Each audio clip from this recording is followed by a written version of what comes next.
Bonjour à tous et merci de votre invitation. Je suis ravi de vous retrouver. La SL étant un groupe de collègues et d'amis que je connais bien. Et je suis ravi de voir que ça continue. Alors je vais vous parler de syntaxe. Évidemment, c'est un gros défi parce que faire le tour de la syntaxe en une demi-heure, ça ne va pas être simple.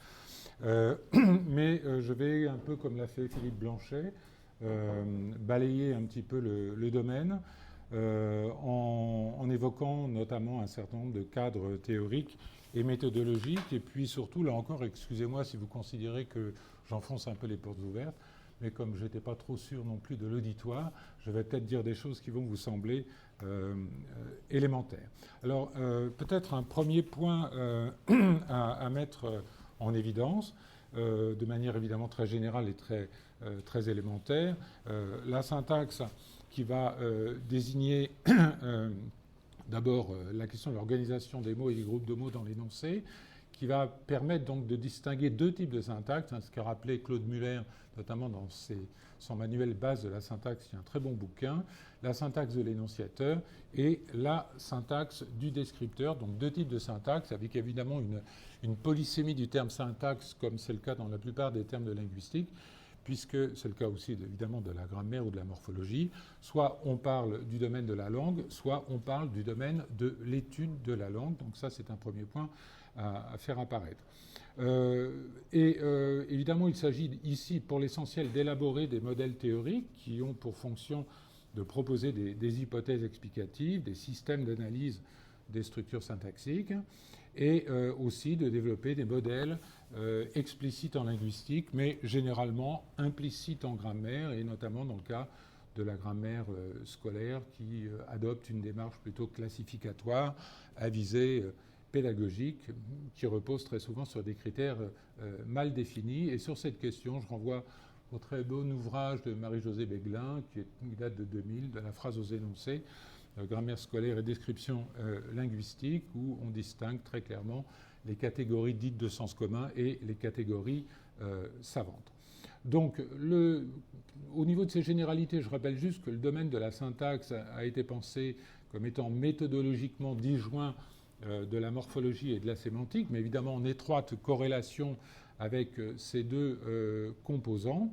Et donc, on va essentiellement faire porter le focus sur les critères d'agencement dans la phrase des parties du discours ou des classes de mots, des procédés soit de décomposition, soit de construction de la phrase selon les cadres théoriques, la structure des syntagmes, la place et la position des constituants, les relations fonctionnelles des constituants et les relations interpropositionnelles dans la phrase complexe.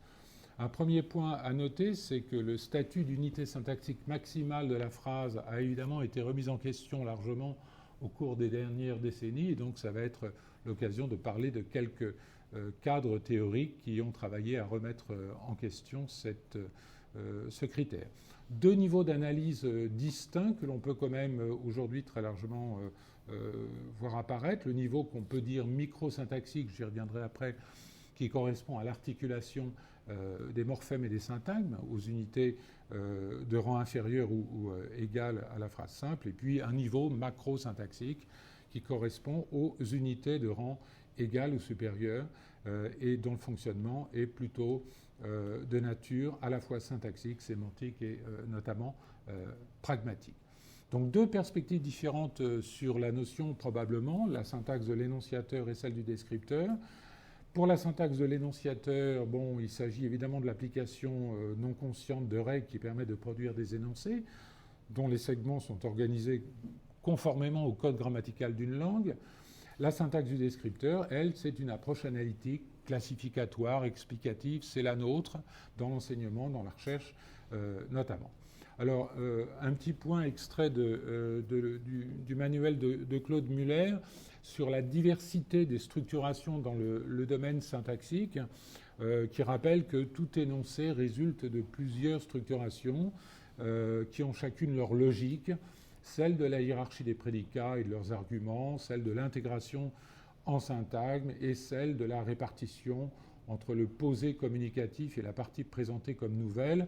Donc on aura l'occasion de voir qu'au fur et à mesure de l'évolution du domaine syntaxique, on quitte très largement le domaine de la phrase ou de la proposition pour mettre nos valises dans celle de l'énoncé. Alors, juste un point pour distinguer l'analyse syntaxique au sens où nous l'entendons en linguistique, disons, d'une analyse grammaticale un peu traditionnelle. Cette analyse vise d'abord, du point de vue scientifique, l'explicitation des postulats, ça c'est un point fondamental, la rationalisation des catégories et le refus de leur réification, même à des fins de description utilitaire, la description des langues, bien sûr, et le refus d'une argumentation qui serait exclusivement interne au formalisme adopté, et puis un rendement explicatif des analyses pour un objet de connaissance linguistique bien délimité et bien sûr le refus d'une démarche qui reposerait sur le seul contrôle des performances de la théorie, et là-dessus évidemment il y aurait beaucoup à dire. Alors quelques problèmes méthodologiques de la description syntaxique, alors je balaye évidemment très vite en faisant des choix, hein. Il n'est pas question que je fasse le tour du domaine. Il me semble qu'il y a trois perspectives principales.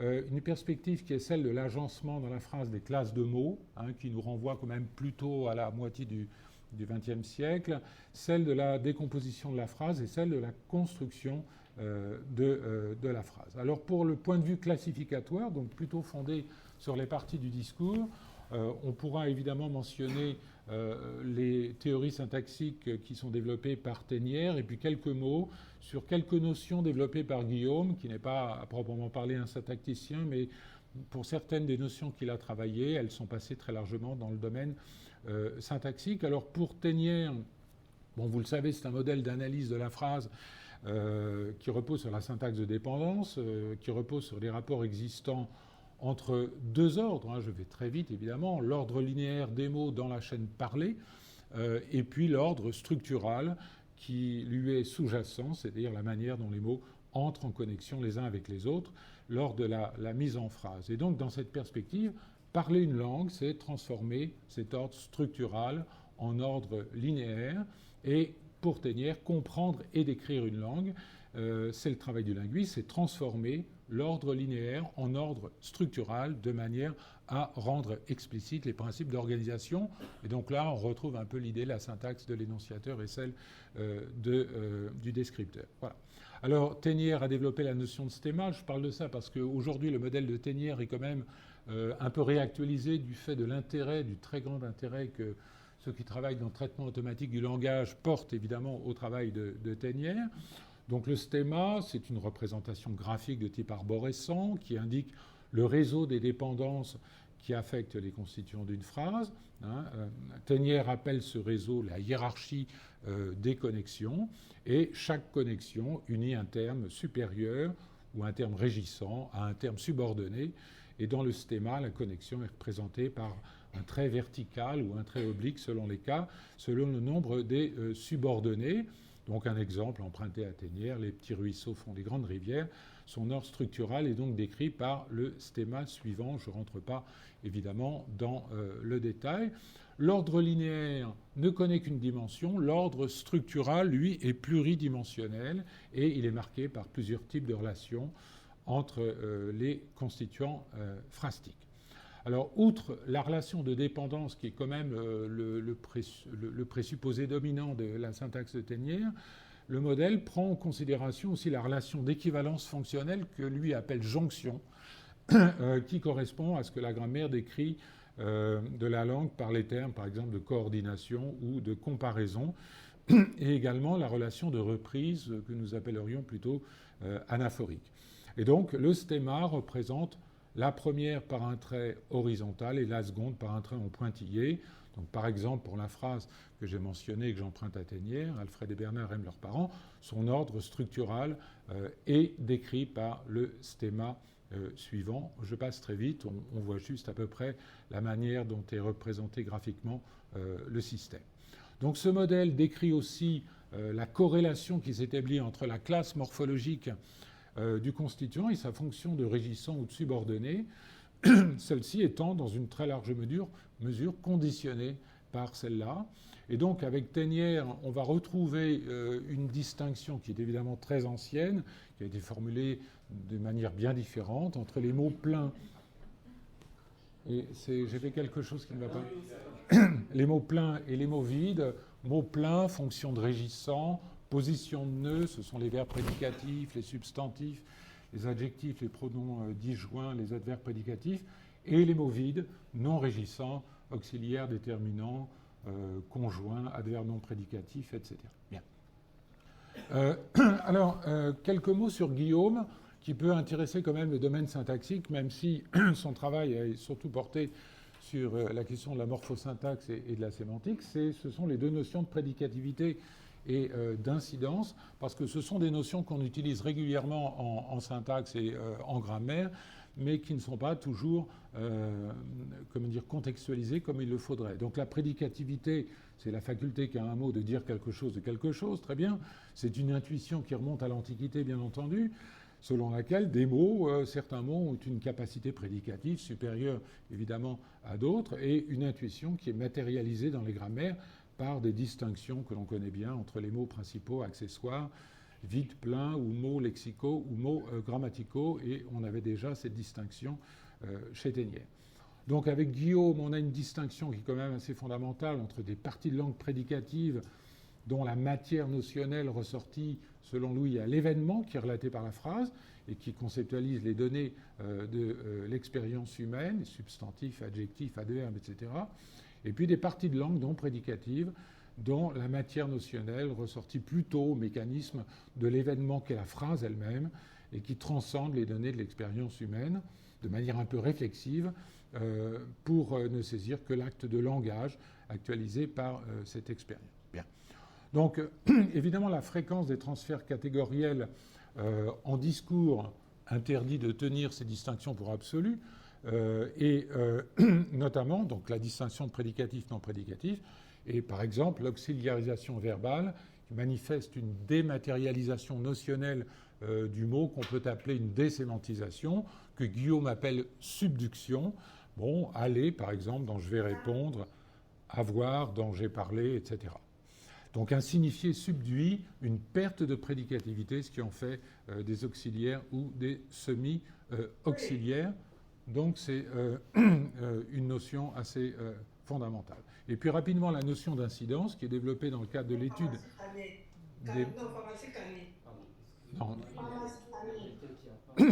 dans l'étude des mécanismes syntaxiques qui régissent le fonctionnement dans la phrase des parties de discours prédicatives.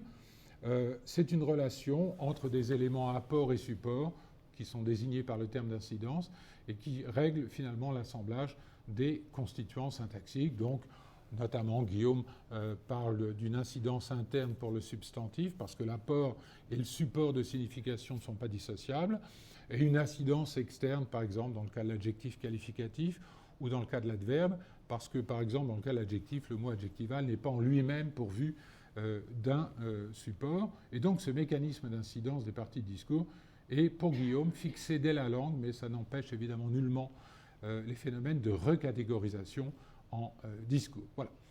Un mot rapide sur le début des formalismes un peu plus complexes, l'analyse en constituant immédiat très vite, parce que vous connaissez ça par cœur, j'imagine, qui résulte pour l'essentiel des travaux des distributionnalistes américains, Bloomfield, Harris, Hockett.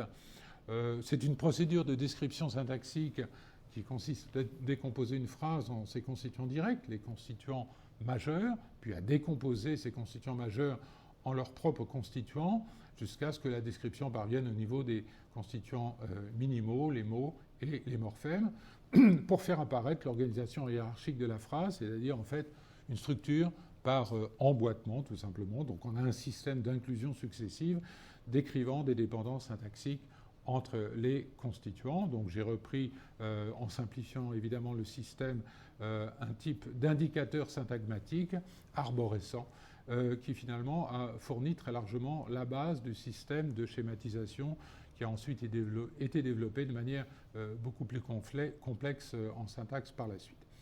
Alors, l'application, évidemment, c'est celle des principes distributionnalistes, hein, une démarche comparative, à partir d'un corpus de phrases, on va examiner l'ensemble des environnements d'un constituant, donc la distribution.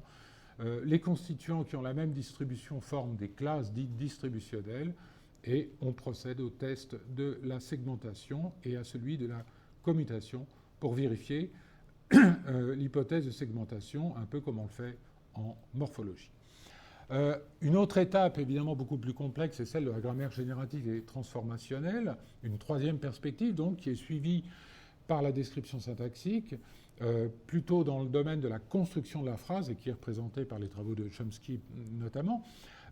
Et l'étude des types de construction a été considérablement renouvelée par cette grammaire générative et transformationnelle, donc qui engage une étude formelle des relations systématiques entre phrases actives et passives, déclaratives, interrogatives, etc. Donc, une même structure syntaxique profonde, que l'on appelle canonique dans ce système-là, permet d'expliquer la parenté sémantique entre une phrase active et passive, un ensemble de règles formelles, pardon pour la coquille, donc déplacer l'objet en position de sujet, par exemple, permet de dériver l'ensemble des structures de surface observées.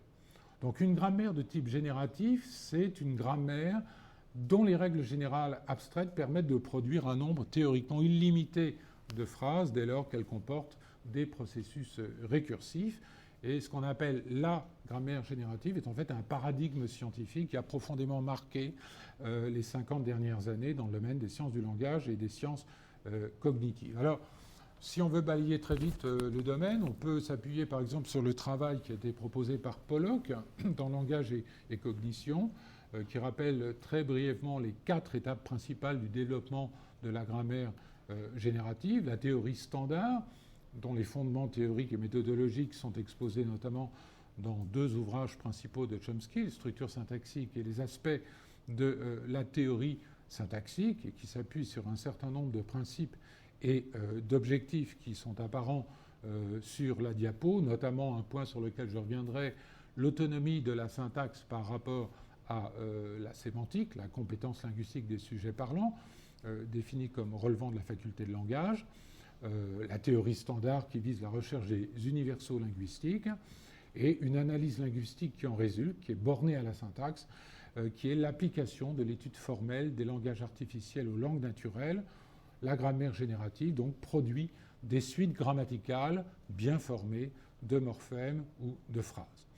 La théorie standard étendue, qui trouve ses fondements théoriques dans les questions de sémantique de 1975, la réflexion sur le langage en 1977, l'essai sur la forme et le sens traduit en 1980, et qui s'appuie sur les principes et objectifs suivants: le rejet des hypothèses de la sémantique générative, qui fait des représentations profondes de la syntaxe, en fait des représentations logico-sémantiques, la contribution des structures de surface à l'interprétation sémantique, l'établissement de contraintes sur des transformations, des contraintes de cyclicité, de sécommande, de traces ou de catégories vides qui sont laissées par les constituants après transformation, et puis la formulation d'une hypothèse générale sur la structure des constituants, notamment avec la théorie X-bar.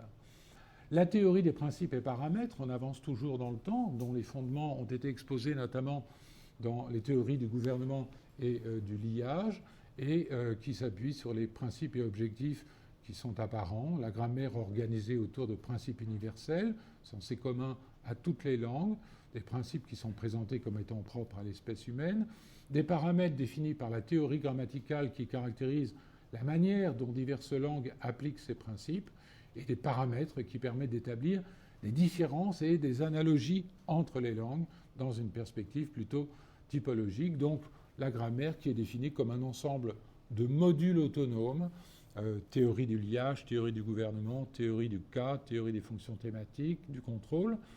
Et la représentation linguistique est ici limitée à 4 niveaux: les structures profondes, les structures de surface, la forme phonétique et la forme logique. Et puis le programme minimaliste, développé dans l'ouvrage de 1995, une approche qui est une tentative de simplification, on pourrait même dire de réduction formelle et cognitive de la théorie générative. Donc dans cette dernière version du modèle, le système computationnel ne comporte plus que finalement 2 opérations qui sont intitulées fusionner, déplacer les constituants. Une opération de fusion qui consiste à créer un nouveau constituant à partir de deux autres, et une opération de déplacement qui se substitue aux anciennes transformations.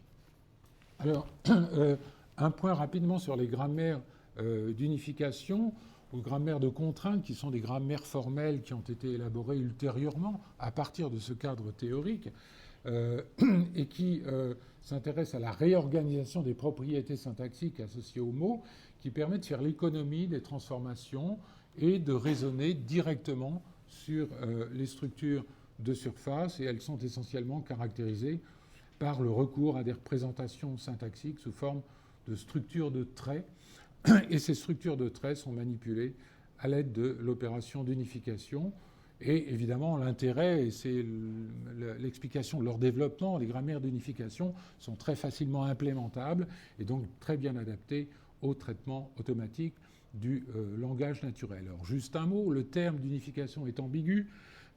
Il peut finalement désigner n'importe quelle grammaire formelle qui utilise l'unification. L'accent est mis plutôt sur le formalisme, ou bien il désigne les grammaires d'unification qui ont été optimisées pour formaliser une théorie linguistique particulière. C'est le cas, par exemple, de ce qu'on appelle la grammaire LFG, la grammaire lexicale fonctionnelle, un formalisme de ces grammaires lexicales fonctionnelles, qui est un formalisme grammatical utilisé pour formaliser les langues naturelles. C'est un formalisme à décoration dont le squelette est celui des grammaires non contextuelles et dont les décorations sont appelées structures fonctionnelles. Mais c'est aussi le cas des grammaires dites HPSG, c'est-à-dire des grammaires syntagmatiques guidées par les têtes, qui en linguistique constituent une véritable théorie syntaxique. Et le nom, évidemment, se réfère à la notion de tête, qui est l'élément principal d'un syntagme. Et comme la grammaire LFG, il s'agit d'une grammaire d'unification qui associe un attribut, par exemple l'attribut du nombre, à une valeur, par exemple le pluriel, ce qui va la rendre adaptée, là encore, au traitement automatique de la langue. Donc l'accent est mis autant sur le formalisme que sur la théorie linguistique formalisée, au point que ces grammaires sont très souvent désignées comme de véritables théories linguistiques. Alors, évidemment, on le voit avec ce développement très rapide, bien trop rapide, veuillez m'en excuser, la théorie a gagné en généralisation, en simplicité formelle. Son pouvoir explicatif, évidemment, s'est trouvé accru, notamment pour ce qui concerne les mécanismes d'acquisition du langage chez l'enfant, mais évidemment, son très haut niveau d'abstraction, en l'état actuel de son développement, et à peu à présumer que ça puisse changer, fait très largement obstacle à une transposition didactique. Et donc, à partir de ce cadre formaliste, on s'est aussi attaché à la question de la cartographie de la phrase, qui est un autre aspect du travail de cette syntaxe formelle, dans une perspective qui reste en phase avec la théorie générative. Par exemple, pour rendre compte d'une des questions les plus difficiles à traiter, celle des faits de discontinuité en syntaxe. Donc, ce paradigme enrichi de données grâce au recueil toujours croissant des productions langagières, ce paradigme de l'analyse syntaxique, évidemment, s'en est trouvé notablement étendu. Je passe très vite. Alors, l'unité phrastique dans ce cadre est présentée comme une architecture de projection fonctionnelle universelle qui cherche à rendre compte de la dimension informationnelle de la structure. Et donc, dans ces modèles formels, la syntaxe apparaît comme une sorte de territoire de la science du langage qui est toujours marqué par l'idéalisation dans la recherche de généralisation, ce qui la rend épistémologiquement intéressante, mais parfois difficilement applicable dans une perspective didactique. Un mot très rapide, tu me coupes si tu me trouves trop long. Sur l'autonomie de la syntaxe, il est quand même difficile d'éviter le sujet. Bon, la thèse de cette autonomie a été notamment défendue par Zwicky, par les générativistes, critiquée par les tenants de la linguistique cognitive intégrée, comme Langaker. En fait, cette thèse ne consiste pas à nier les interactions avec la morphologie ou la phonologie, qui sont visibles dans les faits d'accord et dans les contraintes de liaison, mais elle affirme qu'on peut étudier les règles de bonne formation des énoncés indépendamment de leur sens ou de leur réalisation sonore. Donc il est très clair, il a toujours été très clair que la syntaxe a besoin d'informations sémantiques. Par exemple, pour lever les cas d'ambiguïté syntaxique, par exemple, comme celui qui apparaît ici sur conserver votre teint frais. Voilà. Les propriétés sont généralement indépendantes des propriétés sémantiques, clairement, et les fonctions grammaticales ne sont pas, par exemple, réductibles à des propriétés sémantiques. Le sujet n'est pas nécessairement l'agent pour rendre compte de la structure argumentale d'une proposition ou rendre compte de l'actance. Donc il est nécessaire de distinguer fonction syntaxique et rôle sémantique. Au bout du compte, cette thèse de l'autonomie de la syntaxe ne disait pas beaucoup plus que ça, même si elle a été évidemment très sévèrement critiquée, et parfois sans véritablement comprendre la portée de cette thèse. Donc la question de l'autonomie, elle reste pendante, on en discute toujours un peu. Elle peut rester pendante à la condition de l'entendre comme relative ou graduelle, hein, c'est-à-dire avec une approche quand même un peu objective. Elle n'est absolument plus centrale, de mon point de vue, dans la réflexion épistémologique en linguistique, même si elle est toujours là. Et on peut dire, je crois, que cette problématique est étroitement liée à l'émergence des modèles formels dans les années 70 à 90.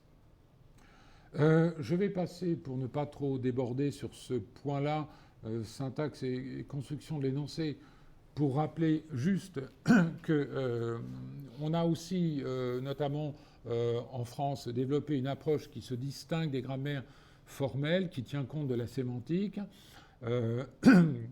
comme sens à dire, hein, dès le départ de la construction de l'énoncé, comme le dit, le rappelle Muller, c'est-à-dire que la dérivation des énoncés comporte une composante énonciative qui est absente de la linguistique générative américaine, bien sûr, pour des raisons historiques.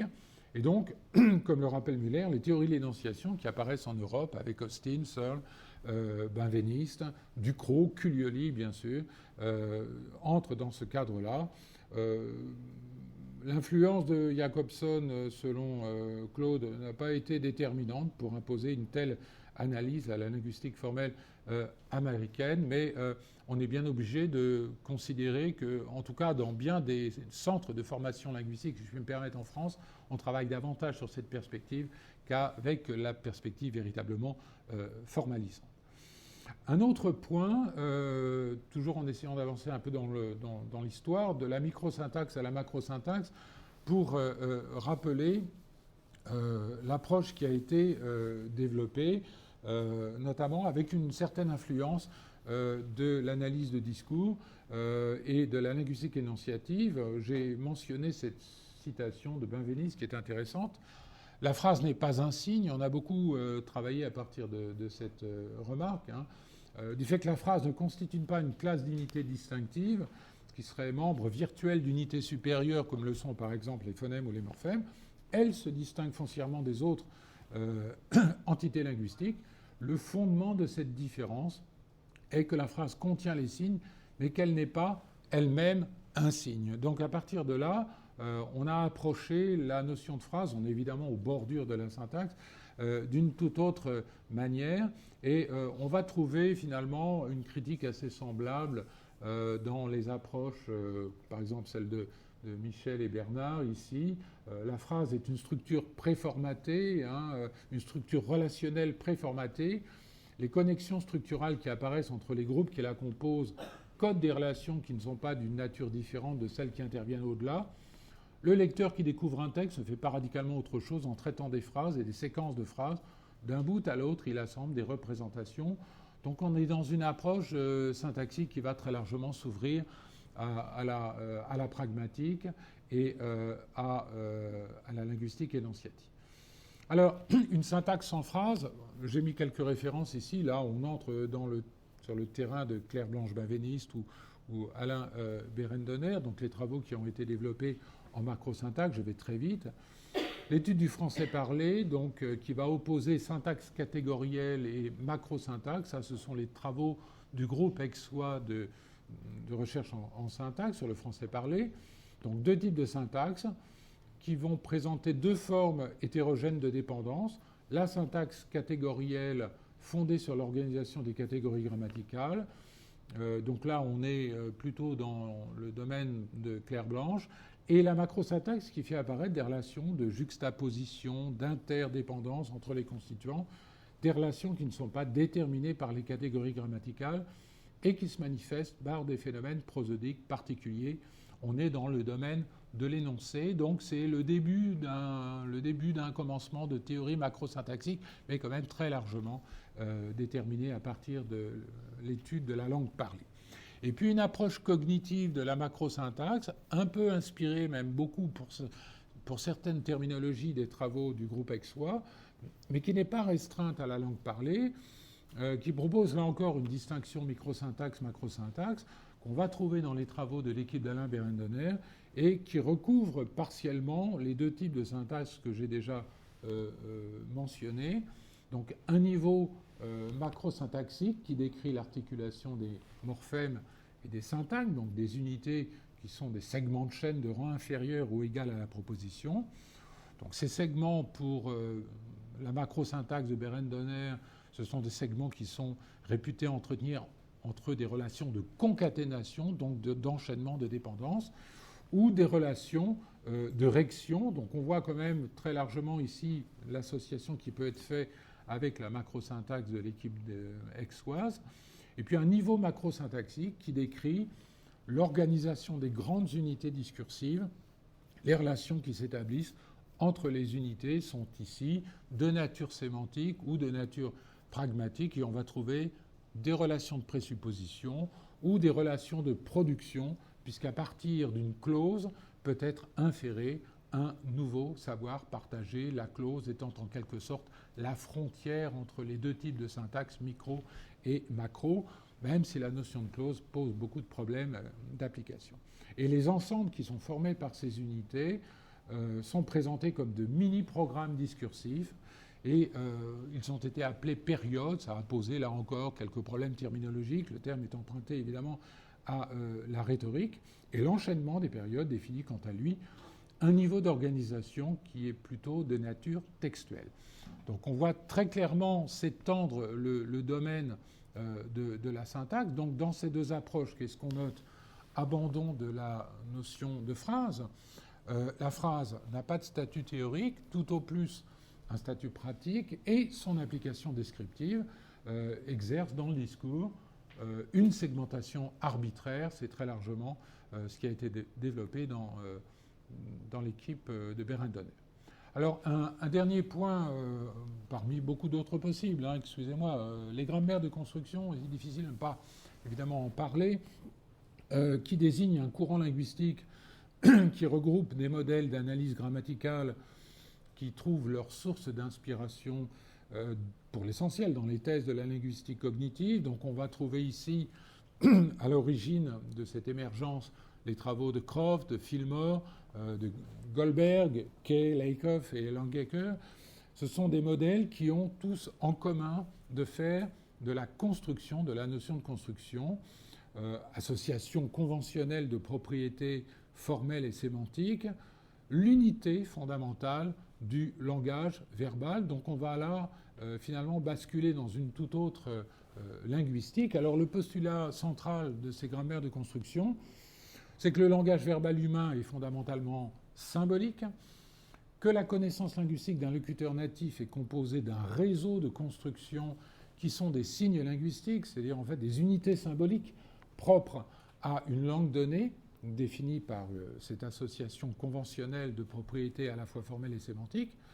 Et la grammaire est elle-même conçue comme un répertoire d'unités symboliques, donc d'unités porteuses de sens, une conception qui est évidemment, on l'aura compris, radicalement opposée à la conception formelle et modulaire de la grammaire générative. Donc les attendus, c'est qu'il est impossible de fixer objectivement une ligne de séparation nette entre ce qu'on peut appeler l'idiomatique et le général, ou l'irrégulier et le régulier, ou le lexique et la grammaire. Donc on est plutôt dans une approche graduelle. Il n'y a pas opposition tranchée entre lexique et grammaire, mais plutôt un continuum qui va lier les deux pôles, un continuum lexique-grammaire ou lexique-syntaxe, si vous voulez. Et donc ces grammaires de construction ne reconnaissent pas de règles ou de principes morphosyntaxiques strictement formels autonome ou distinct du sens. Alors, je renvoie quand même pour l'essentiel aux travaux de Goldberg, bien sûr. Qu'est-ce qu'on va trouver dans ces travaux? Les points suivants. Rejet de la plupart des thèses développées par les modèles d'analyse centrés sur la syntaxe, premier point. Refus de l'approche dérivationnelle entre niveaux de représentation syntaxique. Refus de l'appariement entre formes sous-jacentes et noyaux de sens. Refus d'une analyse où seuls certains patrons syntaxiques sont conçus comme des instances de construction. Refus de la détermination des constructions par une grammaire universelle, donc on déconstruit complètement le modèle, et refus des thèses de la compatibilité entre les constructions et les hypothèses du programme minimaliste de Chomsky. C'est très clairement une approche critique de ce modèle. Alors un dernier petit point en guise de conclusion sur syntaxe et corpus. Il est difficile aujourd'hui de ne pas parler de corpus. Je pense que l'émergence et le développement assez considérable de ces grammaires de construction sont quand même liés au développement des corpus, renouvellement des observables, données textuelles massifs, facilitation de l'approche comparative, bien sûr, descriptivisme dominant dans notre discipline. La relation syntaxe et corpus est une relation qui a longtemps été très problématique et qui l'est peut-être encore. Avant Chomsky, les structuralistes utilisaient des corpus, mais le terme désignait plutôt un échantillon représentatif et homogène d'un aspect syntaxique particulier d'une langue. Et c'est contre ce type de corpus, finalement, que Chomsky s'est prononcé lorsqu'il a commencé à développer sa grammaire générative. Et il a montré notamment que la langue ne pouvait pas se réduire à un nombre fini d'énoncés, puisque la compétence du locuteur lui permettait de produire une infinité de phrases grammaticales. Donc l'étude des réalisations linguistiques effectives qui sont observées en corpus et l'analyse de la compétence des sujets parlants à partir des jugements de grammaticalité sont, dans le cadre des corpus tels que nous les pensons aujourd'hui, très difficilement compatibles. Bien. C'est la raison pour laquelle on voit quand même un certain nombre de cadres théoriques aujourd'hui un peu à l'abandon. Alors, ceci dit, et pour terminer la fin, voilà, le corpus. Le corpus, donc, s'est substitué à l'introspection dans une large mesure, mais ça va générer d'autres difficultés épistémologiques qui concernent aussi la syntaxe, mais pas seulement la syntaxe. D'abord, le corpus ne peut être représentatif que de lui-même et résiste à la généralisation. Les observables, qui sont indistingués de la matérialité langagière elle-même, restent des objets construits, qui requièrent un travail préalable de catégorisation, donc qui requièrent une théorie, notamment syntaxique. Le vrai scientifique, est-ce qu'il est à chercher uniquement du côté de l'attesté, sans prendre en compte l'attestable, c'est-à-dire le possible de langue? Ça reste une question quand même assez fondamentale. Donc j'ai mis cet exemple. Si je peux petit déjeuner, alors je peux dire qu'un ensemble de préparations culinaires sont petit déjeunables, même si l'occurrence ne se rencontre pas. On est là dans le possible de langue, ici un possible morphologique, mais qui s'applique tout aussi bien à un possible syntaxique. La question aussi qui se pose, c'est quel peut être l'étiage d'une bonne représentativité, puisque la question de la représentativité nécessairement se pose dans l'approche par corpus.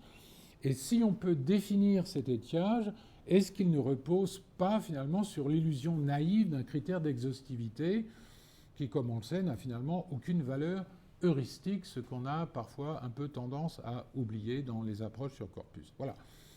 Donc ce que l'on peut dire, c'est que l'approche formelle de la syntaxe a relégué pendant très longtemps l'étude d'effets de discontinuité syntaxique, qui, vous devez le savoir, sont chers à mon cœur, renvoyant donc de manière un peu erronée la question du détachement à la rhétorique, jusqu'à ce que l'étude de la langue parlée fasse ressortir son caractère structurant et proliférant, notamment grâce aux travaux de l'équipe aixoise. Donc au bout du compte, on en est là aujourd'hui, c'est un constat qu'on fait régulièrement au CMLF, on avait un défaut d'empiricité, qui est clairement peut-être pensé comme un déni de scientificité à l'époque de l'émergence des grammaires formelles, mais l'excès d'empiricité que nous connaissons aujourd'hui et le défaut de généralité qui sont nécessaires à la théorie s'exposent exactement aux mêmes reproches, et la raison pour laquelle je pense qu'il est très important de développer une véritable réflexion épistémologique sur ce que nous faisons en linguistique à partir des corpus. Le modèle descriptiviste dominant semble quand même très largement nous faire oublier la nécessité de la généralité et de la théorie sans laquelle il ne peut pas y avoir de science. Voilà. Excusez-moi, j'ai balayé très vite le domaine.